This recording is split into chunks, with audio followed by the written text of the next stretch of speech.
What's the meaning of absinthe? Absinthe. Absinthe. Absinthe.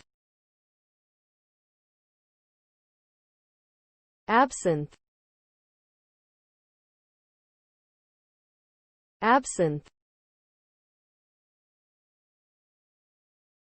Absinthe is a distilled alcoholic drink made from herbs, including wormwood, anise, and fennel. It has a high alcohol content, typically between 60% and 80% ABV. Absinthe is known for its distinctive green color, which is due to the chlorophyll in the herbs. It has a bitter, licorice flavor. Absinthe was popular in the late 19th and early 20th centuries, but it was banned in many countries due to concerns about its toxicity.